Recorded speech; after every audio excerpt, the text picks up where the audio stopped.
Hello সবাইকে, welcome to my channel. সবাই কেমন আছো? আমি তো খুব ভালো আছি। এই লুকটা তোমরা হয়তো দেখেছো, তোমাদের সাথে শর্টসটা শেয়ার করেছিলাম। তো বড় ভিডিওটা আনতে একটু দেরি হয়ে গেল। আজকে তোমাদের সাথে এই লুকটার ফুল টিউটোরিয়ালটা শেয়ার করব। তো চলো শুরু করা যাক। প্রথমে ফেসটা আমি ভালো করে ওয়েট টিস্যু দিয়ে ক্লিয়ার করে নিয়েছিলাম। তারপরে একটা সিরাম লাগিয়েছিলাম। সিরামটা ছিল এনওয়াইবির। আমি বেশিরভাগ প্রোডাক্টই এনওয়াইবিরই ইউজ করব। তোমরা জানো আমি এখন রিসেন্ট এনওয়াইবির প্রোডাক্টগুলোই ইউজ করছি বেশি। সিরামটা দেওয়ার পর একটু টেনে নিলে তারপরে আমরা লাগাবো প্রাইমার লাগিয়ে নিয়েছি। প্রাইমার পর লাগিয়েছি একটা অরেঞ্জ কালার কারেক্টার। তো ওর মুখে অনেক ব্রণ আছে, কিছু কিছু দাগ আছে, সেগুলোর উপর লাগিয়ে নিয়েছি। তো ব্রণর উঁচুগুলো তো কমানো সম্ভব না, কিন্তু দাগগুলো, কালো স্পটগুলো ঢাকা যাবে। তো তারপর ভালো করে ব্লেন্ড করে নিয়ে আমি লাগিয়েছি ওর স্কিন টোনের একটা ফাউন্ডেশন, ফেয়ার স্কিন টোনের একটা ফাউন্ডেশন, সেটা হলো মেবলিনের। তো মেবলিনের ফাউন্ডেশনটা সারা মুখে লাগিয়ে নিয়ে ভালো করে ব্লেন্ড করে নিয়ে এনআইভির একটা স্টিক কন্ট্যুর দিয়ে গালে, নাকের দুপাশে, কপালে, চিকে কন্ট্যুর টেনে নিয়ে তারপর ভালো করে ব্লেন্ড করে নিচ্ছি। আর ও তো ননস্টপ সমানে বকে যাচ্ছে। তো তোমরা আমাকে জানিও যে তোমরা আমার এইরকম ভিডিওগুলো দেখতে পছন্দ করছো কি না। তো আমি এখন আমার নতুন চ্যানেলে একটাই এরকম ফুল টিউটোরিয়াল শেয়ার করেছিলাম। আর এই ভিডিওটা কেমন লাগলো তোমরা আমাকে অবশ্যই জানাবে কমেন্ট করে। আর এটা হচ্ছে পুরো বেঙ্গলি ব্রাইডাল লুকের ওপর, মানে রেড ব্রাইড, যেটা আমাদের হিন্দু বাঙালিদের হয় প্রপার, সেই ব্রাইডটাই করেছি আমি। তো তোমরা দেখো, যারা নতুন মেকআপ শিখছো তারা এটা দেখে চেষ্টা করতে পারো। করলে আমার মেকআপটা দেখে যদি কেউ ট্রাই করে থাকো তো অবশ্যই আমাকে ছবি কমেন্টে পোস্ট করবে। এরপরে একটা কম্প্যাক্ট পাউডার দিয়ে পুরো মুখটা সেট করে নিচ্ছি মেকআপটা। এটা হচ্ছে এনআইভির একটা কম্প্যাক্ট পাউডার। তো আর আমার যে মডেল টুইঙ্কেল নন স্টপ বকে যাচ্ছিলো, মানে তোমরা তো দেখে বুঝতে পারছো, মানে একটা টাইমেও ও যে একটু চুপচাপ মুখটা একভাবে রেখে বসে আছে সেরকম না, নন স্টপ বকে যাচ্ছে। তো শুধু মনে হয় এই পাউডার লাগানোর টাইমে একটু চুপচাপ ছিল আর কি। পাউডার লাগাতে গিয়ে যেই ঠোঁটের ওপর পাউডার লাগিয়েছি, ও তখনই নিঃশ্বাস টেনেছে আর ওর নাকের ভেতর পাউডার ঢুকে গেছে। এরপর আমি একটা আই মেকআপ করছি। তো ক্রিজে প্রথমে রেড কালার দিয়ে নিলাম, তারপরে একটা নিউড কালারের আইশ্যাডো দিয়ে নিচ্ছি, উপরটা দিয়ে মিক্সড করে দিচ্ছি। তারপরে একটা দেবো ব্রাউন শেড, ব্রাউন বলতে একটু ডার্ক খয়েরি টাইপের। তারপরে আমি ক্রিজটা কেটে নিচ্ছি, হাফ কাট ক্রিজ করব। তারপর কনসিলার দিয়ে ক্রিজটা কেটে নিয়ে ভেতরে কনসিলার অর্ধেকটা পর্যন্ত ভরে নিয়ে ওটাকে মিডল ফিঙ্গার দিয়ে ব্লেন্ড করে নেব। ব্লেন্ড করার পরে সামনে একটা গোল্ডেন কালারের গ্লিটারি আইশ্যাডো লাগাবো, সেটাও মিডল ফিঙ্গার দিয়ে লাগাবো, কারণ এই গ্লিটারি আইশ্যাডোগুলো না আঙুল দিয়ে লাগালেই বেশি ভালো হয়। তো আমি আমার আইশ্যাডো প্যালেটে যে গোল্ডেন কালারটা ছিল সেটাই লাগিয়েছিলাম।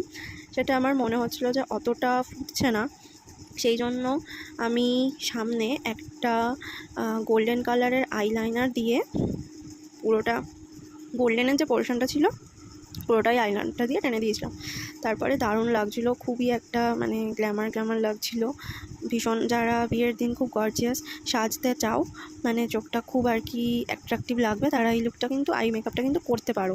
আর বিয়ের দিন আমার মনে হয় গোল্ডেন রেড মেরুন দিয়ে আই মেকআপই বেশি ভালো লাগে। এবার কেউ যদি চায় স্মোকি করবে বা নিউডের ওপর রাখবে, সেটা তার পার্সোনাল ইচ্ছে, সেটা যে ক্লায়েন্ট যেরকম বলে আমি তো সেরকমই করে থাকি। তো এটা যেহেতু আমি ডেমনস্ট্রেশন করেছিলাম, আমি আমার নিজের মতো করে করেছিলাম পুরো। আমার মনে হয় যে কেউ যদি রিয়েল ব্রাইড আমার ওপর যদি ছেড়ে দেয় যে তুমি তোমার মতন করে আই মেকআপ করো, আর তার যদি রেড কালারের বেনারসি হয়ে থাকে, তো আমি তো এই মেকআপটাই করবো। আমার যখন থেকে আমি মেকআপ শিখেছি আমার এই আই মেকআপটাই ব্রাইডদের জন্য ভীষণভাবে পছন্দ। তারপর নিচেও আমি ওপরের কালারগুলো সেমভাবে দিয়ে নিলাম। ফার্স্টে নিউড কালার, তারপরে রেড, তারপর মেরুন, আর তারপরে একটা ডার্ক ব্ল্যাক কালারের আইশ্যাডো দিয়ে একটা স্মাচ ব্রাশ দিয়ে সুন্দর করে লাগিয়ে নিলাম। ভীষণ একটা সাবেকি ব্যাপার আসে। তো আর একটা কথা বলা হয়নি, লাইনার ওপরে আইশ্যাডোর কোনাটা আমি ডার্ক মেরুন কালার দিয়ে একটু করেছিলাম, যাতে দেখতে আরও জিনিসটা অ্যাট্রাকটিভ হয়। দেখো, যেটা বলছিলাম, গোল্ডেন কালারের লাইনারটা দেওয়ার পর মানে আই মেকআপটা আমার পার্সোনালি খুবই ভালো লাগছিলো, মানে জাস্ট লুকিং লাইক আ ওয়াও যাকে বলে, এরকম ব্যাপার। তো তোমরাও আমাকে অবশ্যই জানিও যে এই আই মেকআপটা কেমন লাগছিলো। তারপরে আমি একটা লুজ পাউডার দিয়ে মেকআপটা পুরো সেট করে নিচ্ছিলাম। চোখের তলায়, নাকের ওখানে, ওগুলোতে লুজ পাউডার দিয়েছিলাম যাতে আই মেকআপের গুঁড়োগুলো পড়লে পরে আমি সেটাকে ঝেড়ে নিতে পারি। এরপর আমি আইব্রোটা ড্র করে নিচ্ছি। আইব্রোটা একটা ডার্ক ব্রাউন কালার দিয়ে আমি ড্র করে নিচ্ছি। ওর যে শেপটা ছিল আইব্রোর, আমি সেই শেপটাই রেখেছি, তার থেকে একটুও মোটা করিনি। আমি আগের ভিডিওতেও তোমাদেরকে বলেছি, এটাতেও বলছি যে আমার পুরো সামনে পর্যন্ত কালো করে বক্স করে টানাটা একদমই পছন্দ হয় না পার্সোনালি। তো আমি সবসময় আইব্রোটা কিছুটা পর্যন্ত ডার্ক করি, তারপরে মানে জাস্ট শুধু ব্রাশটা দিয়ে, কাজল না নিয়ে স্মাচ করে দিই, যাতে দেখতে একটু ন্যাচারাল লাগে। তো তবুও আমার মনে হচ্ছে যে আইব্রোটা অনেকটাই ডার্ক হয়ে গেছে হয়তো। তো যাই হোক, অন্য কিছু করার চেষ্টা করবো নেক্সট ভিডিওতে। আর তোমরা আমার থেকে কীরকম ভিডিও দেখতে চাও না চাও সেগুলো আমাকে অবশ্যই জানাবে, জানালে আমারও খুব ভালো লাগবে, আমিও একটু ইন্সপায়ার্ড হবো। আর কীরকম লুক তোমরা আমার থেকে দেখতে চাও সেটা জানিও। আর আমি এটা ব্রাইডাল করেছিলাম ঠিকই, কিন্তু আমার ব্রাশটা, কলকা করার ব্রাশটা হারিয়ে গেছে। আর এছাড়াও মানে যে ব্রাশটা ছিল ওটা খুব একটু মোটা আর নষ্ট হয়ে গেছে, যে কারণে আমি কলকা ঠিক করে করতে পারিনি। আর আমার যখন মনে হবে সাজাবো তো আমি সাজাবো, তো আমার বাড়ি থেকে বাজারটা অনেকটাই দূরে, তো আমি এইটুকুনি টাইম, এই 1 দিন 2 দিন সময়ের মধ্যে আমি তুলি কেনার মানে সুযোগ পাইনি সত্যি কথা বলতে। তো আমি এটাতেও মানে ফাঁকিবাজি দিয়েই কলকাটা করেছিলাম। হ্যাঁ, এখন অনেকেই দেখছি ট্রেন্ডিংয়ে এটা চলছে, আমি কোনোদিন এরকম করিনি, এটাই প্রথম করলাম। তো আমার মনে হচ্ছিলো খুব একটা খারাপ না।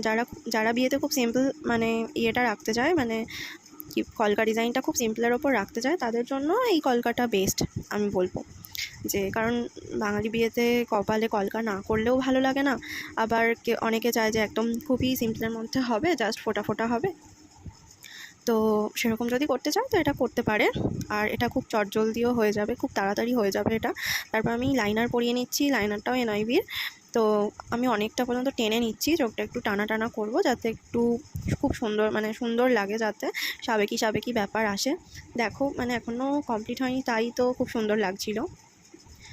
তারপরে এনআইভির একটা ছোট প্যালেট আছে, যেটাতে কন্ট্যুর পাউডার, ব্লাশার আর হাইলাইটার একসাথে থাকে, ঠিক আছে? এটা খুব ভালো, তোমরা মানে ট্রাভেলিংয়ের জন্য বলো কি অল্প দামের মধ্যেও মানে এটা খুব ভালো, সব কটার কাজও খুব ভালো। তো আমি ফার্স্টে কন্ট্যুর পাউডার দিয়ে কন্ট্যুর করে নিলাম, তারপরে ব্লাশার দিয়ে ব্লাশার করে নিলাম। হ্যাঁ, ব্লাশার আমি ওই প্যালেটটা থেকে করিনি, ব্লাশার আমি করেছিলাম সুইস বিউটির, আমার একটা ব্লাশার প্যালেট আছে 8 শেডের, সেটা থেকে।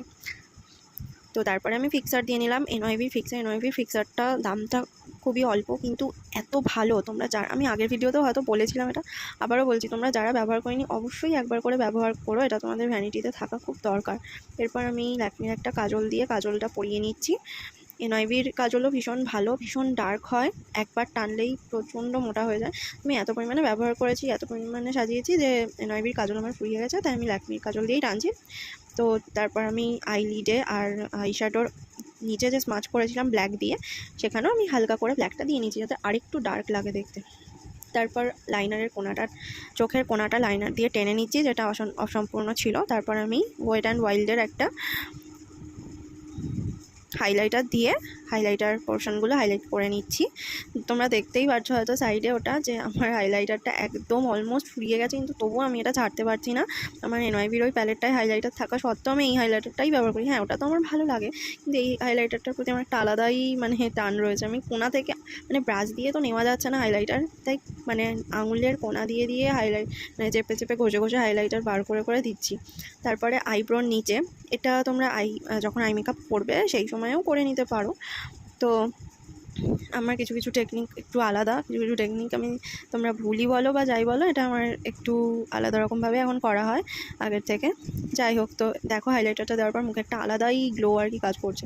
এরপর আমি এনআইভির হাইলাইটারটা দিয়েও একটু হাইলাইট করে দিচ্ছি। এনআইভির হাইলাইটারটা একটু পিঙ্ক শেডের, তোমরা জানো একটু পিঙ্ক টাইপের মেকআপ পছন্দ করো, বা হয়তো কোনো দিন একটা অকেশনে পিঙ্ক বেসের ওপর করতে চাও, তো তখন এই হাইলাইটারটা ইউজ করতে পারো, খুবই ভালো, খুব ভালো গ্লো দেয়। তারপর আমি ঠোঁটটা এঁকে নিচ্ছি, আর ঠোঁট আঁকার সময় আমরা কতবার যে হেসেছি, সব ক্লিপগুলো তোমাদের সাথে অ্যাড করা হয়নি। তো এরপর আমি একটা ডার্ক মেরুন কালারের লিপস্টিক দিয়ে ওর ঠোঁটের লাইনটা ড্র করে নিলাম।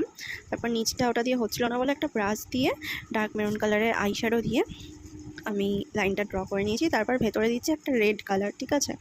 আমার মনে হয় বাঙালি বিয়েতে মানে যারা পছন্দ করে নিউড কালার, ঠিক আছে, আমিও নিউড কালার পছন্দ, কিন্তু আমার বিয়ের দিন মনে হয় লাল colour is the best option.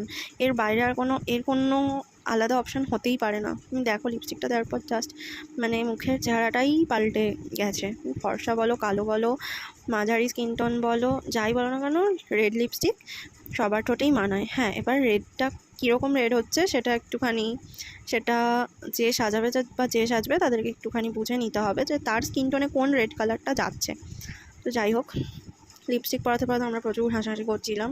আমি অনেকবার লিপস্টিক পরানো ছেড়ে দিয়ে দূরে সরেও গেছি। যাই হোক, তারপর টিপ পরিয়ে নিলাম, একটা রেড কালারের টিপ পরিয়ে নিলাম। তারপর আমি কটা ক্লিপ নিয়ে নিয়েছিলাম যে এই ইয়েটাতে। তারপর দেখো অলমোস্ট আমার কমপ্লিট। আমি বাকি ভিডিওগুলো আর করিনি, আমার মুখের মেকআপ ওখানেই কমপ্লিট হয়ে গেছিলো। আর কপালের ডিজাইনের, কপালে কলকার ভিডিওটা অলরেডি তোমাদের সাথে আমি শর্টসে শেয়ার করে দিয়েছি, তোমরা গিয়ে একটু প্লিজ চেক করে নিও। আর যদি আমার চ্যানেলে নতুন হয়ে থাকো তো আমার চ্যানেলটা প্লিজ সাবস্ক্রাইব করে দিও। টাটা।